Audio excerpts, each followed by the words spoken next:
Calibrating cybernetics.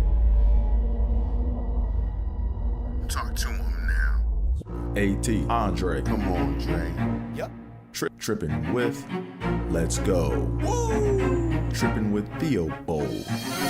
What's your name? Theo so bold. Yeah. Driggity. Let's go. Trippin with Theobold. Trippin. What are we doing? Trippin with Theobold. Come on, Dre.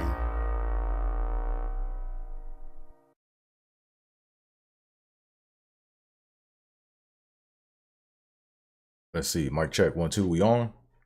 Hey, what's going on, y'all? And welcome to the 57th episode of Trippin with Theobold. I'm your host, Andre Theobold, and welcome. Before I go any further, make sure you guys hit that like button, hit that subscribe button, tell a friend to tell a friend, do all that fun YouTube, internet stuff like the old people say. Yeah, my face is kind of ashy, but whatever. We gonna deal with it, you know. You got to, for those, that's what I'm saying. So this is a podcast too, so I shouldn't have probably said that, but whatever. We here. This is the live stream / podcast. So welcome. Like I said before, hit that like button, hit that subscribe button, tell a friend to tell a friend, do all that fun internet stuff. Let me go ahead and pop in this chat right quick to see who is going to be checking on little old me. Let me go. Oh, I didn't want to do that. See, here we go. I hate how YouTube does they chat because I always have to put in a new link, you know. So here we are, just in case somebody pops in. But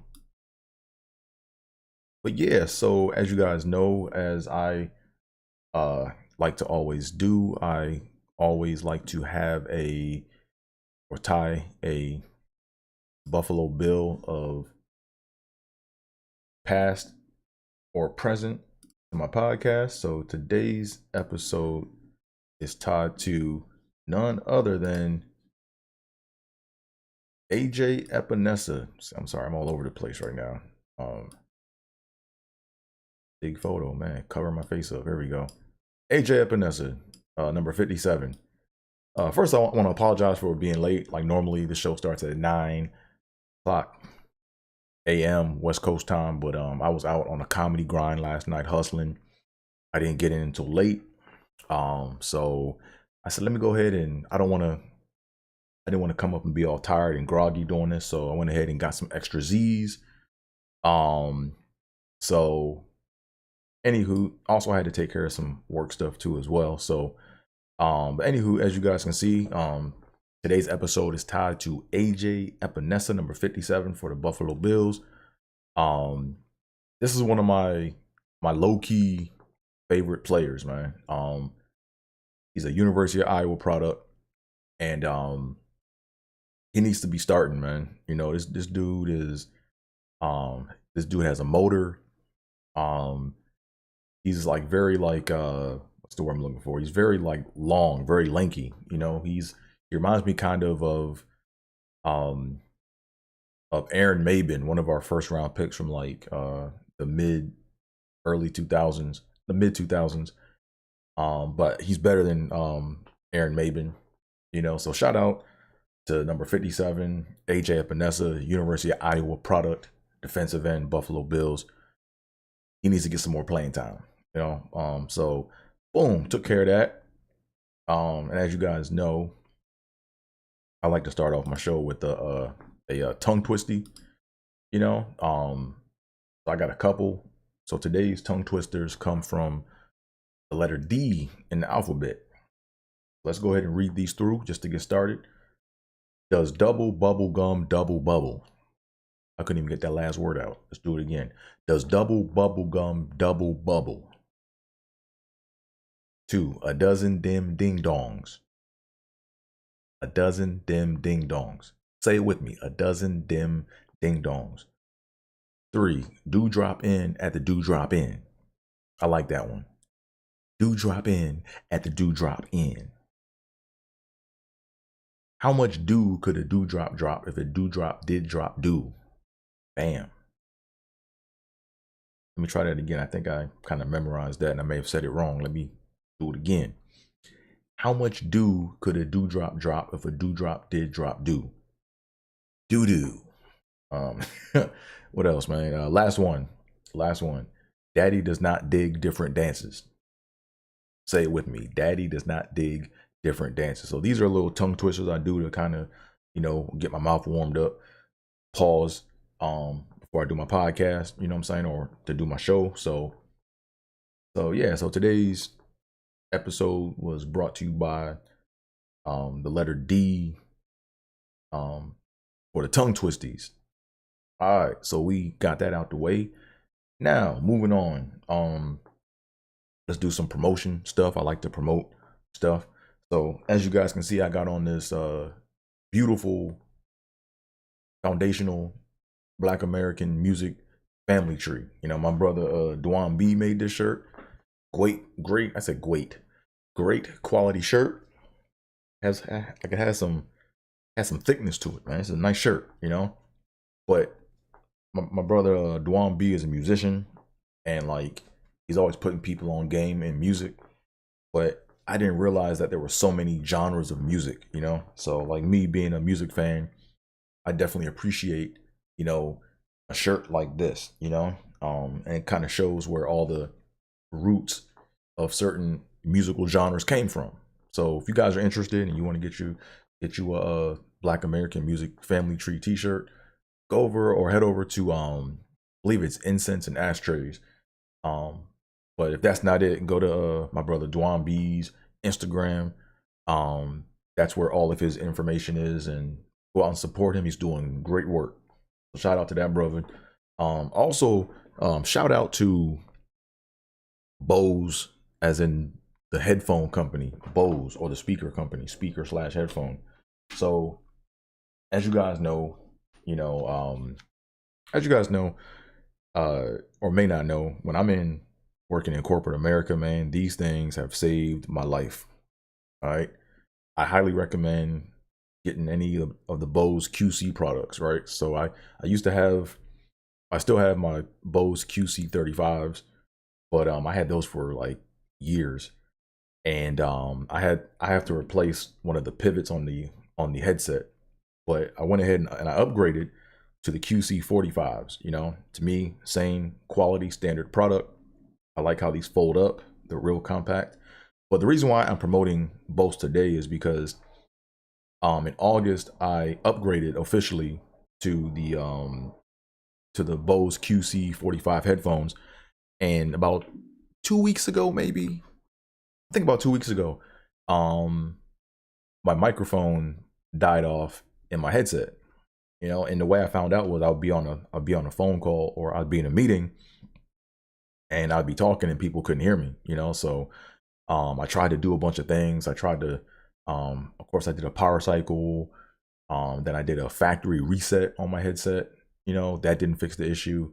And I went onto the Bose website, and then I downloaded the new firmware updates. Maybe I'm thinking, hey, maybe they added something that messed with the microphone, and that still didn't work.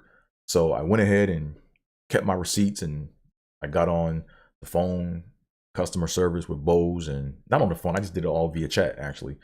And I went ahead and told them my issue, and then they had me read off to some serial numbers on there, and they were like, just okay, package them up and send them back, and we'll send you another pair, free of charge. So they sent me the shipping label, everything. I put the old headset in the box, shipped it out, boom, got a new set of headphones. So hopefully this isn't a systematic product default, or it's a default, a systematic product, what I'm looking for.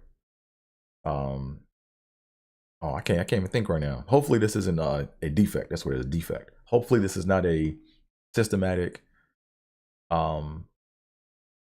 product defect. Hopefully I had a one-off, but we shall see. So anyway, shout out to Bose. So let's go ahead and talk some DFS talk, man. Let's talk some DFS talk, man. Man, I had a rough night last night. Yeah, as you guys can see, I'm in the Jedi Temple. I had to take a break from, doing my Jedi duties, you know. Um, so I'm up here in the Jedi Tower, talking to y'all, shedding light on things. But anyways, let's talk some DFS, man. So I had a rough night last night. I did the Captain Showdown mode with the Bengals, and the Dolphins. And man, shout out to the Bengals, man. Those new uniforms are fire. Like they should try to make those like their new official uniforms. Or when they go to all white, they should be allowed to wear like white helmets. I think it's stupid how the NFL has a rule where you can only wear one helmet per season. Like I think that with all the technology, with all the safety upgrades, they should be able to say, you know what? If you want to have an away helmet, and a home helmet, why not? Like that would be dope. So, but anyways, yeah, I had a rough night last night, man. I did the Captain Showdown mode with the Bengals and the Dolphins, and did my analytics. I'm still getting my data ready for this Sunday. I'm still getting all that put together. Because I have a little process that I do, and as time goes on, I will put you guys on to my process. But first, I got to get my money, I don't want to give y'all all my secrets and then y'all use it and then don't give me shit. You know what I'm saying? So I got to make sure I look out for me first, because as they say, charity starts at home. But I had a rough night last night, man. So I picked in the Captain Showdown mode. I did my analysis, man, and for whatever reason, I just could not put T. Higgins in my lineup, man. I just ran so many iterations. I just could not pull the trigger, Like I had him in there for one, but I was like, nah, let me take this out. Because I fall in that trap where I try to make the data look too much like previous data, and really data is supposed to resemble previous data, but not be a spitting image of it. In some cases, you'll see spitting images of old data, but in this case, like the trend told me, if you're gonna go with basically the trend was to have a wide receiver as your captain, and T. Higgins was a good value, mid savings, mid cap, a mid cap captain, and he, lo and behold, man, he went off, and he was a captain last night. I made who did I have? I had Joe Mixon as my captain, and that wasn't a bad pick because he almost got a touchdown, but the Dolphins defense, he almost got another touchdown, but the Dolphins defense, stymied him on that drive in the third quarter. So I was mad about that. And then who else did I have? I went with Raheem Mostert as like my secret golden bum, because I looked at the data and he had him and Chase Edmonds both had good history versus the Bengals. So I was like, let me go ahead and get the running back too. And that almost worked out because they actually started Raheem Mostert, and but then Chase Edmonds, I think, got in for a touchdown, so that kind of knocked me out in that category. Excuse me. So I had a rough night, and something told me to just like leave Tyler Boyd alone. I should have, like I said, I should have trusted my instincts, but I didn't. I didn't go Tyler Boyd because, I went Tyler Boyd because he put up 20 points this past weekend, and I was like, when I looked at the historical data and I saw that he put up 20 points, I looked at what happens after he puts up 20 points. He doesn't increase from that. I think the best he did last season after putting up 20 fantasy points was 17 fantasy points. So I should have known that T. Higgins was going to be a player of interest, but we live and learn. So back to the drawing board. No Millie for me. What else, man? So it was a rough night last night. I actually won $6 in FanDuel with my lineup. And that's the thing. Let's talk about this right quick, right? So when you look at FanDuel and DraftKings and the way they do their showdowns, right? When I say showdown, I mean they're one game, like, you know, one opponent versus another opponent. It's like you have to realize, like, one thing I got from, like, you know, studying the data was that it's real simple. So with DraftKings, you got to pick 6 players and a captain, or 6 players including a captain, which is 1.5 times the points for 1.5 the value, 1.5 times the value of the player. Then in FanDuel, it's 1.5 player, 1.5 times the value for 1.5 the points for their captain, but you can only pick 5 people in FanDuel. So the pots get split way more in FanDuel.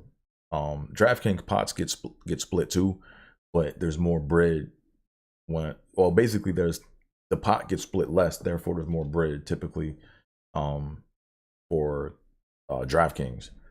But also, the one thing I took away from, you know, FanDuel versus DraftKings when they do their showdown modes is that and this is just basic math, but basically with FanDuel, their lineups can range from being a perfect subset of the perfect lineup from DraftKings, or it can be like half off, but you have to have some of your players. If you're going to play both, you got to have some of your players in both pots, you know, if you want to have a shot at winning both pots or coming in first in both pots.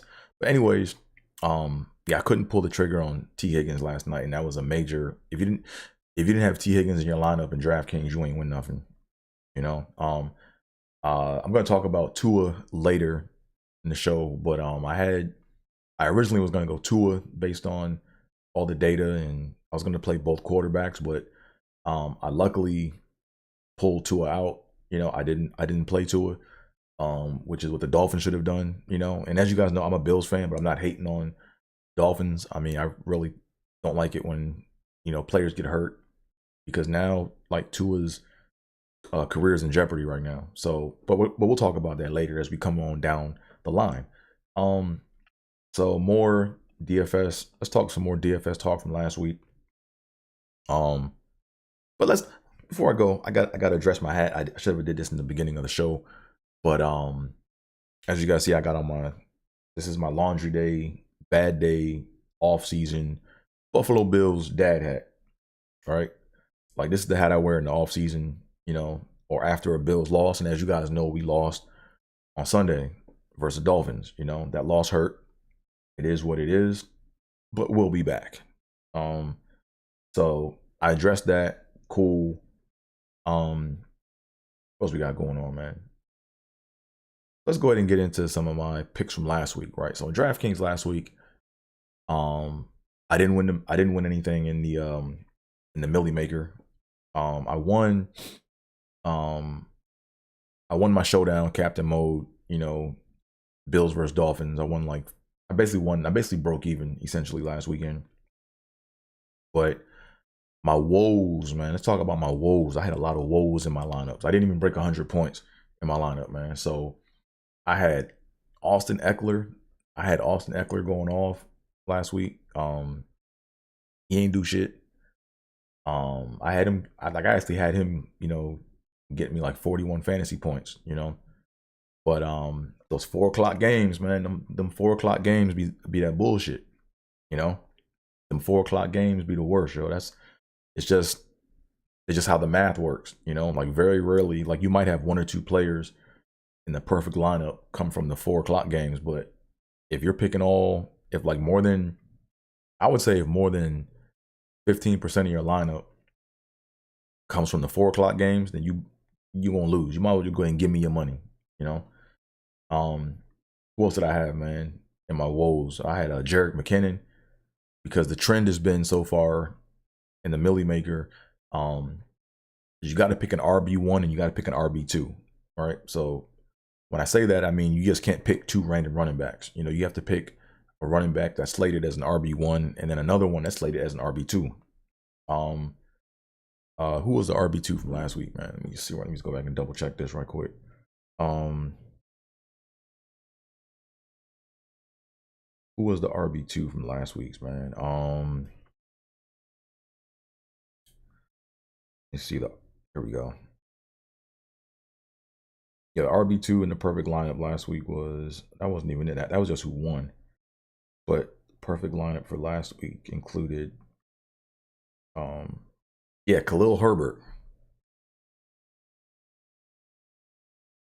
Something like, it was weird. Like I went over his name and I was like, man, I should probably consider him, but I didn't consider him because David Montgomery was healthy, and I played a lot of David Montgomery in my lineups, man. And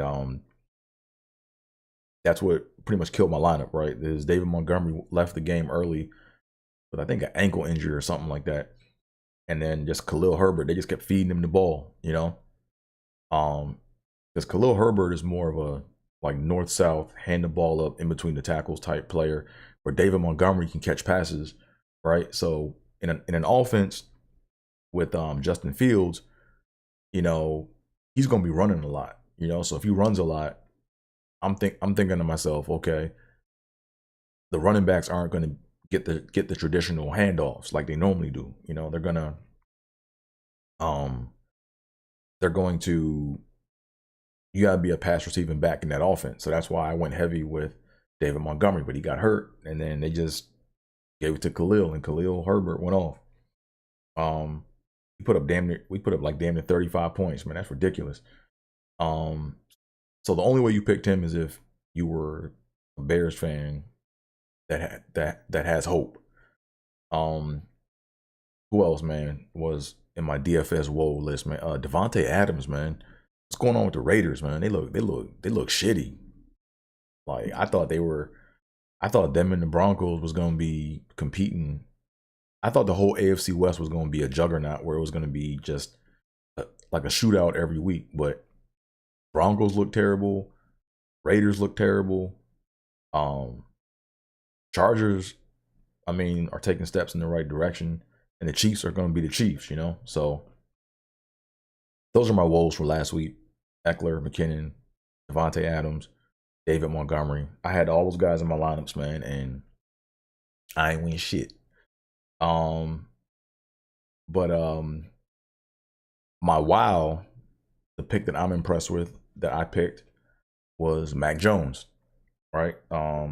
Mac Jones wasn't in the perfect lineup, but he was a hell of a value pick, Mac Jones was like $5,100, and he gave me 21 points, so that's all I want, I take a secret I do is I take the value of the player, then I divide it by 1,000. Actually, no, I divide it by, so what I do is I take the leading digit of the player, or the leading two digits, if it's above 10,000 or 10,000 or more, and then I divide that by 2. And I'm like, okay, well, can this person get me those amount of points, right? So for example, if Mac Jones is what, $5,000 or $5,100, if he can get me 25 fantasy points, I'll take that any day, So that's just how my math works out, And a lot of times, like if you look at the perfect lineups, like they all follow that, right? Like for example, Lamar Jackson was $8,000 last week. He put up 43 fantasy points, right? So typically, just divide the salary by 200, and that's the value I'm looking for. I ask myself, can this player actually get that? And I look at the data, I do my analysis, and then if they can get in that ballpark, I mess with it. So that's that. So my sleeper for this week, for this weekend, someone I mentioned last week. I'm not gonna tell you until he pop, but this dude's first name is Dinosaurish. All right, it's Dinosaurish. Right, so his name kind of sounds like a name of a dinosaur. And he's the only one in the league with this name. Actually, is he?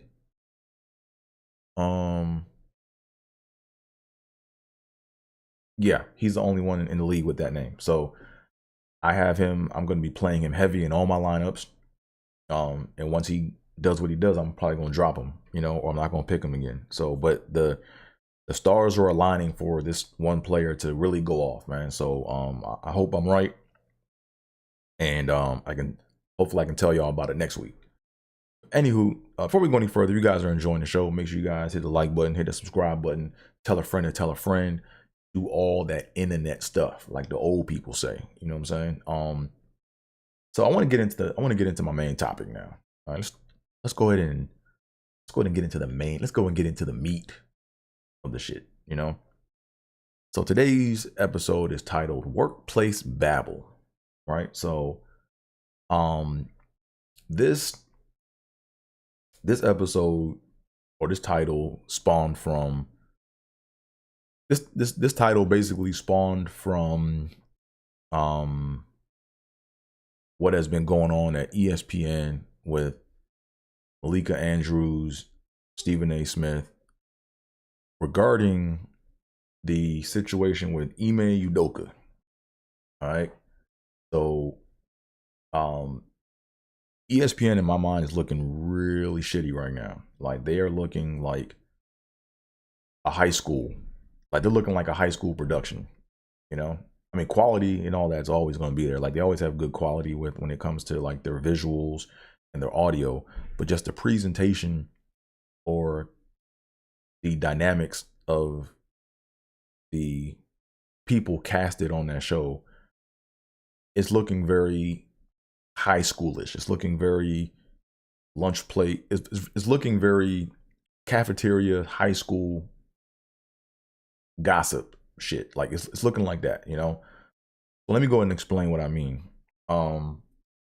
So if you guys aren't familiar, basically Ime Udoka got suspended indefinitely for violating team policy.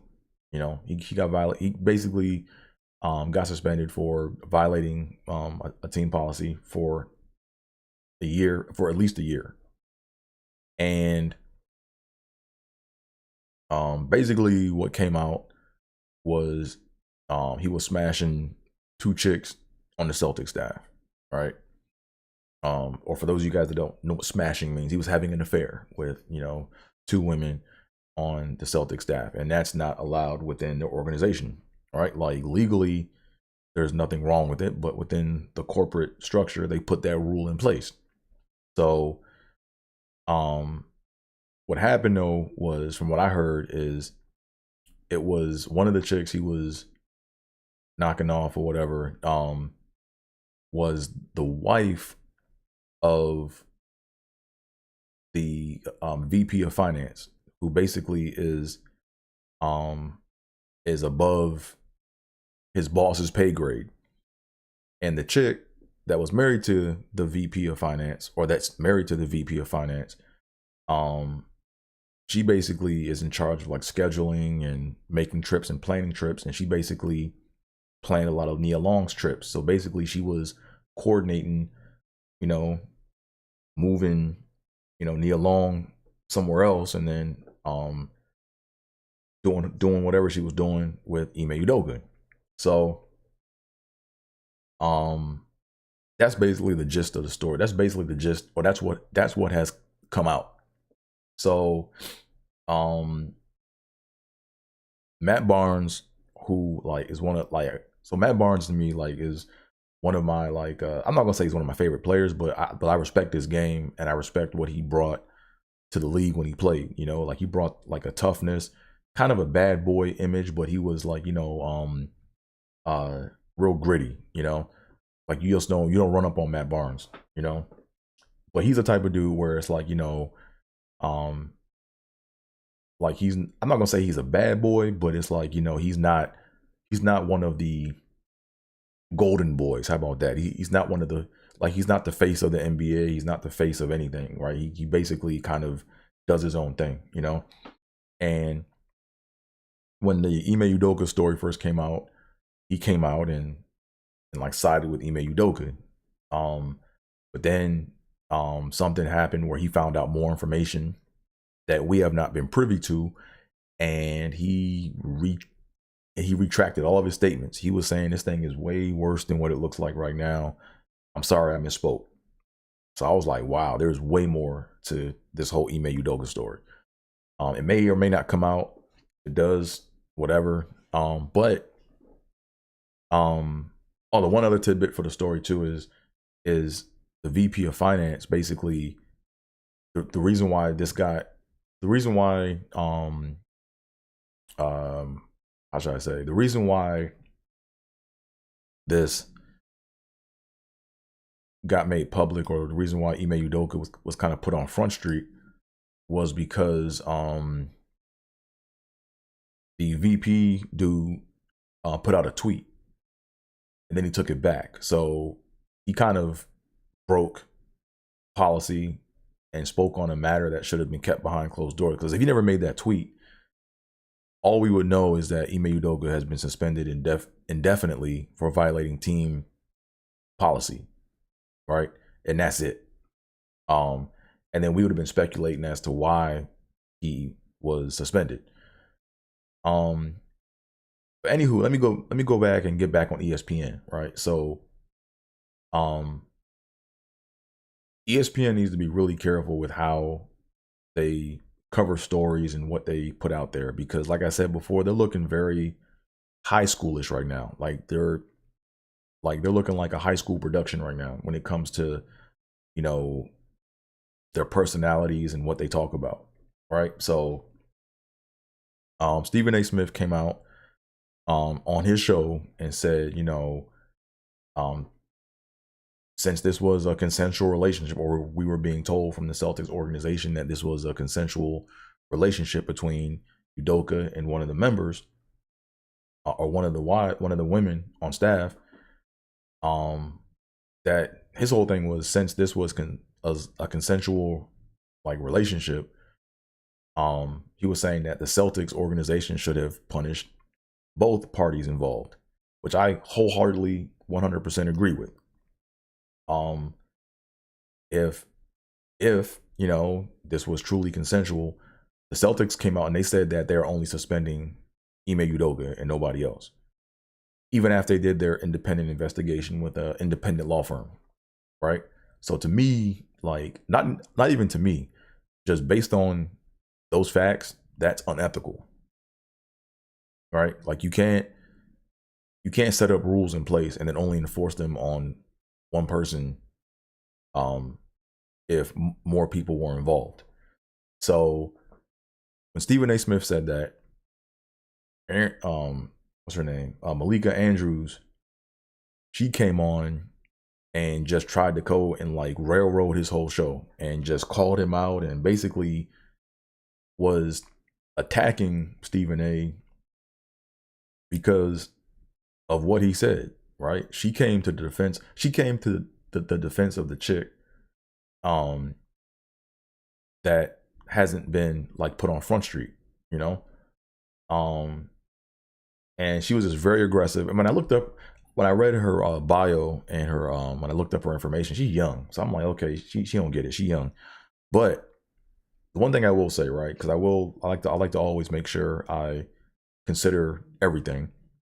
So it's very possible that the staff at ESPN knows way more about the Udoka situation than what they're putting out, right? Like what I just recanted might be like 10% of whatever else it is that they know.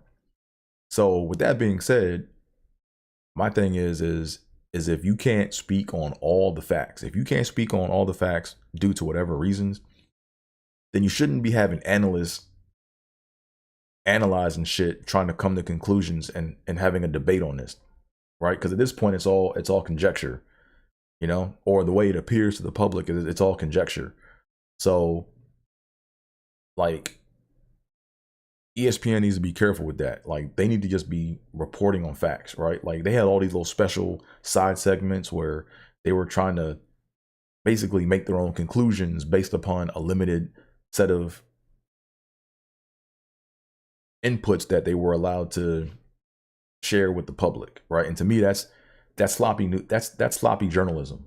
At that point, it isn't even journalism. At that point, it's gossip, right? So ESPN, like I said, workplace babble. Like when it comes to that, man, it's kind of like, like I said, ESPN is a mega network. They're under Disney, so this isn't gonna make or break them. But I mean, me as a longtime fan of ESPN, like that shit make me just want to cut the TV off, man. Like I don't got time to be watching that shit. I'm trying to get the numbers, the facts, the data, so I can go and do my DraftKings, do my daily fantasy sports. But when they start putting out half stories and then basing conclusions on other facts that we have not been made privy to, I'm like, man, that's a waste of my time, And another thing too, right? Like based upon like, how Malika Andrews came out and said what she said, it shows that like she has a bias, right? And when you're doing journalism for a major network like that, you have to consider like the facts of what everyone is saying. Like no one, like Stephen A never said that Ime Udoka shouldn't have been punished. No one is saying that Ime Udoka was right for what he did, per the information that we were given. But if there are other people that are involved, then why weren't they treated the same way? Like why is it okay to protect their identity when Ime Udoka's identity got put on Front Street, that's all we're questioning, So, and they didn't even have to even like publicize who it was. All they had to really say is, what should have been fair is, hey, Ime Udoka and others have been suspended indefinitely for violating team policy or for violating team policy. That's all they had to say. That's all they had to say, And yeah, I know that Ime Udoka's name came out because the dude tweeted it before running it through certain channels within the organization, So like I said, it is what it is, man. It's like, and how Malika Andrews, how her defense came off, it kind of sounded like, she doesn't want any women to have like accountability for like the situation that happened, right? Like to me, when it comes to these kind of issues, you have to be able to say what's fair, And in Malika Andrews' eyes, right now, the chick not being punished or whatever is fair, right? And I'm like, why is that? Why is that fair? If she consented to doing something that violates team policy, then why is that fair? And then on top of that, like when it comes to the Boston Celtics, they need to, like right now, I think from what I saw, or from what I gathered, what it sounds like is they hired an independent law firm to cover their ass to make sure that their image isn't tarnished, but it kind of already is being tarnished because you're already showing that you're not applying your team policies to everyone equally, So, if you guys agree, put it in the chat. If not, put it in the chat. I want to hear what your thoughts are on the whole situation. I want to hear specifically what your thoughts are on Malika Andrews' stance on the whole thing.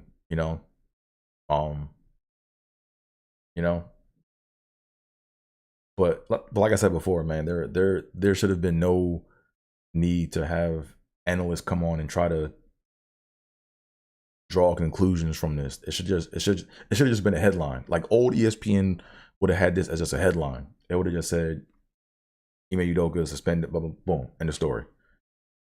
But to come in and then to talk about it in the way they did, it was very sloppy. Very sloppy. Shame on you, ESPN. What else? Also, man, shame on the NFL, man, for this is where we're gonna transition to the next part of the show. So transition to, shame on the NFL for allowing Tua to play in last night's game.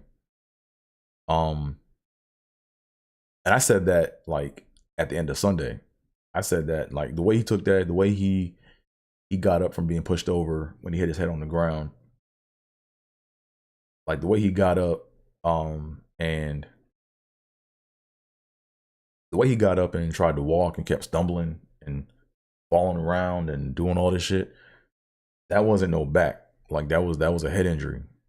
And there should have been another independent source that did their evaluation and said, nah, if it was his back, then why was he stumbling like that? And if we don't have an answer and if we don't know, then you got to sit out for 2 weeks until we figure this out. But no, they rushed him back. He went in there, got thrown on his head, and then had a neurological effect where his fingers got all gang signed up, you know? Because at first, when I first saw it, I thought he dislocated his fingers. I thought he fell on the ball, or I thought he fell on something or grabbed something or whatever, and his fingers got twisted up. But nah, that was a neurological thing where it was like his brain sent some signals that were all confused and jumbled up, and nah, that's not good. You know what I'm saying? Like I said, man, thoughts and prayers to him, because like that's serious. Like those are one of them kind of injuries where you got to consider, is it even worth playing football again? You know, like when you look at Micah Hyde, for example, on the Bills, he had a neck injury in that Titans game, and his agent was like, yeah, he's done for the year. And I don't remember him being carted off the field or nothing, you know. So, you know, when you have those kind of injuries, it's best to just take the year off and then kind of throughout the year assess what the risks are and are you cool with taking the risk, because it's easy to make it's easy to want to jump back in there when you're in the season because you're in the heat of battle, like you're ready. But nah, you need to sit back and be like, nah, is this really even worth it? You know, so so shame on the NFL for that, man. Like, you got all these protocols in place. The eye test didn't check out, right? Like, when you're looking at that screen, there's no way in the hell this dude was getting up, wobbling, walking the way he was, and then he's gonna go play on a short week. That's not cool. So that's that. So let me go ahead and change gears right quick. You know, as you guys know, if you follow any of my social medias, which are down below, you guys know I started a thing on social media called Dre and His Damn Bills, you know, where I talk about all my struggles from being a Bills fan, or while I talk about my struggles of being a Bills fan, you know. So today's story, like I said, I'm gonna tell this story and then I'll probably do it again sometime next week. But today's story is entitled Miss Gaskins. All right. So Miss Gaskins was this sweet old lady that went to my church when I was young. She was a real nice real nice lady, real nice old lady, and she wore these thick like Ricky Smiley glasses, you know. Like, she had the Ricky Smiley glasses before Ricky Smiley started wearing them glasses. Matter of fact, Ricky Smiley probably even got them glasses from Miss Gaskins, you know. Them things were thick, man. But she was a real nice old lady, man, and she was one of those, oh, hey, how are you? Right? And she always call me Iron Dre with an R with an extra R in the beginning. Iron Dre. Like he's one of them, you know, real nice old lady. But damn it, Miss Gaskins, man,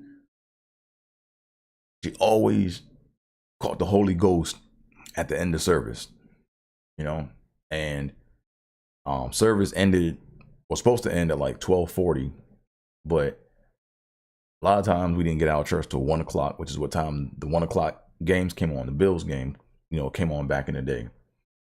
So a lot of times I would come home and the Bills game would already be on, but I'm missing like the first quarter of the game. And I got to be able to see all my Bills action, man. I remember Miss Gaskins, man, it was like clockwork, man. Like, back then it was Reverend Harrison, and Reverend Harrison, you know, towards the end of service, they would do like, what is it called? The processional or whatever it is.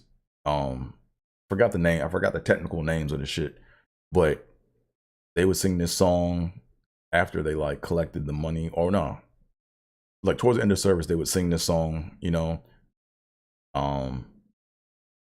It went something like, praise God from whom all blessings flow, or whatever that song was, and they would sing that song.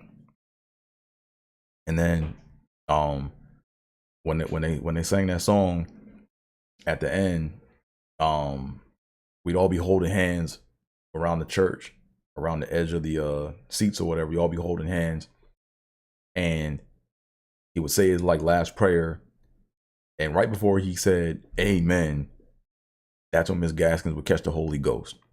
So we did all this work, you know. I'm looking at the clock. I'm trying to get home and watch this game, and we holding hands. And the Reverend Harrison would go, now all together, let the church say.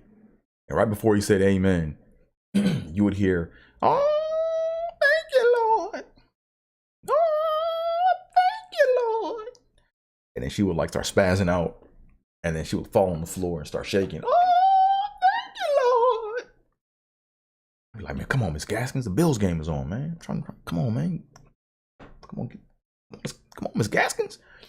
And the people would like catch her, because I was young back then. I was maybe like 12, 11. And people around her would like catch her, and they would try to like kind of like, you know, get her back on her feet. And then she'd be out. Then they have to go in and get the smelling salts put under her nose, and she wake up again. And then we start over again, right? We had to start the whole processional all over again. You know, we had to do the prayer, the song. We do the song, then the prayer. And one time, Miss Gaskins, man, she did that joint twice. And I was like, come on, Miss Gaskins, man. Come on, you got to come on now. Twice. But every week like clockwork, man. He's like, like every week like clockwork. Reverend Harrison will be, he just go, now let the church say together, oh, thank you, Lord. Oh, thank you, Lord. Damn, come on, Miss Gaskins. Come on, man. When I get home, man, Bills be, it'll be second quarter of the Bills game. Man, I'd be at home. I'd be like, man, I missed the whole first quarter of the game. And you gotta think, back then there was no TiVo, there was no DVR. Like when I came in, I'm just watching it live. So that's one of the things I went through as a Bills fan, man. I remember very vividly just trying to rush home to see the Bills game, and nice, sweet old Miss Gaskins always catching the Holy Ghost right at the end of service, you know, and I'm missing the first quarter. So that's today's Dre and his damn Bills story.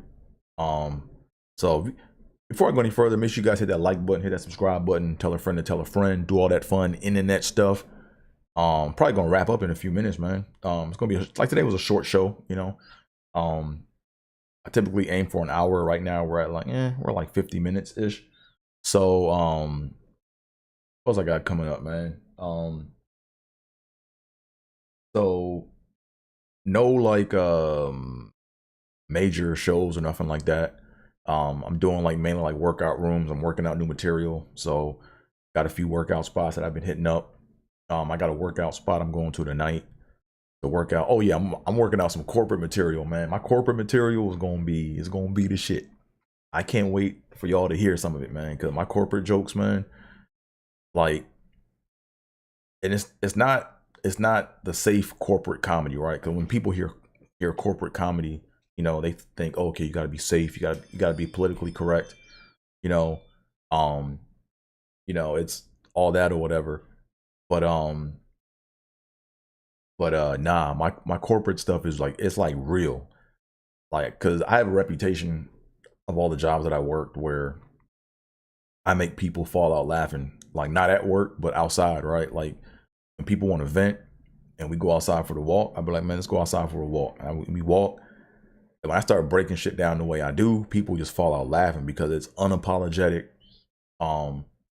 It's in your face, no holds bar. And last night was the first time I actually riffed. I didn't even really, like, I wrote everything out, but I didn't put everything in like joke structure per se. But I just got up and riffed for like 5.5 minutes, man, and I had people in that joint like rolling. So I think I'm on to something, you know. So yeah, be on the lookout for little snippets of that.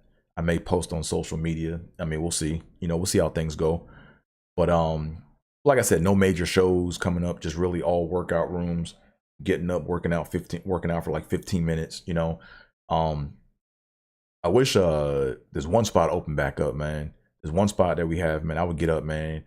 They let me stretch out for 20-25 minutes at times, man. And that's what I need, man. I like being able to get up and stretch out for 20-25 minutes just to really work out and get bullshit out, you know, and really kind of seeing where certain material is, you know.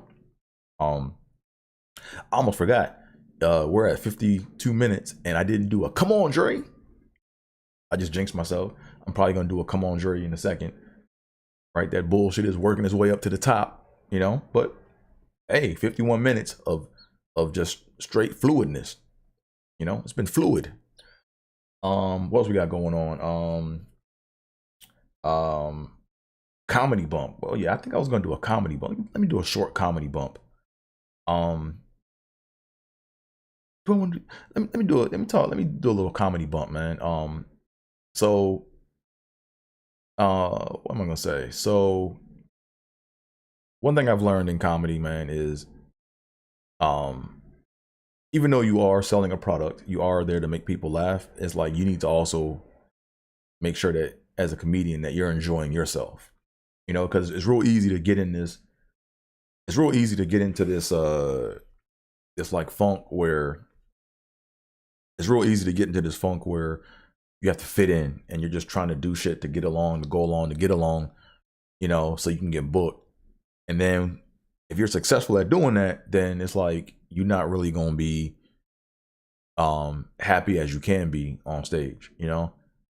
So yeah, I was doing this one mic. I mean, I'm still gonna go do it every now and again, but this is one mic where, you know, the same rules for everybody. I'm not saying it's not fair, but it's just something I don't really care for, right? And it's they want you to do 2 minutes of clean comedy before you get advanced or whatever, you know? And that just basically, to me, bastardizes true expression, you know? Because now if I have to worry about not saying a certain word or talking about a certain topic, now it's like I'm not fluid, you know? So today that's not really a comedy bump. That's more of just like a testimony, you know what I mean? But what happens is a lot of times is when you put yourself in those situations where you are always trying to cater to someone, where you're always trying to cater to somebody else and you're not trying to be real with yourself, it's gonna show in your comedy. It's gonna show, right? Like whenever you hold back and you say, like there's an art to it, right? Like you just can't get up and blab and say everything or say anything or to do things for shock value. But if you're trying to cater to someone else to get put on over time, then it's going to show in your work. And then you might not even recognize who that person is or who you are if you were to watch yourself on videotape. And that's not what I got into comedy for. So That's today's comedy bump. Like I said, we don't have anything coming up, like no major shows. Next week, definitely we will do another edition of Trippin' with Theobold. Next week is my pop's heavenly birthday. Right? So is it next week? Yeah, next week. So I'm gonna probably do a tribute show to my pop next week. And then my mom's birthday is like a week after that. So next week is gonna be a tribute show to my pop, late pop, R.I.P. And then the following week will be a tribute show to my mom. So my dad was born October 9th, and my mom was born October 15th. All right, so they're like less than a week apart. But I know so many people. That was weird. I know so many people that have the same birthday as my mom or dad. Man, that is very interesting. Like I know like 5 people that got the same birthdays as my mom or dad. So 10-9 and 10-15 are very common days for birthdays. But I think I said everything I need to say. I think I said everything I wanted to say. Before I go any further, make sure you guys give a like. You know what I'm saying? Tell a friend and tell a friend. Do all that fun internet stuff. But make sure you guys also put any kind of banter that you want to put into the comment section. You know what I'm saying? Good or bad, troll. I don't care. I welcome all comments.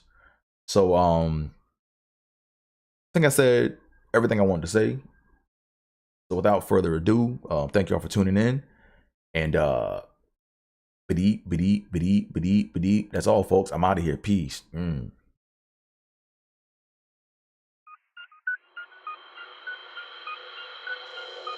Yep. Trippin' with Theobold. Let's go. Caliente. Trippin'. Yep. Trippin'.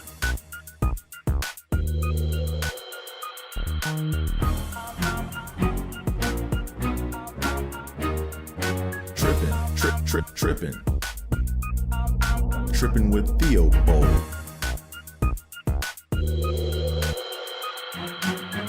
Trippin' with Theobold.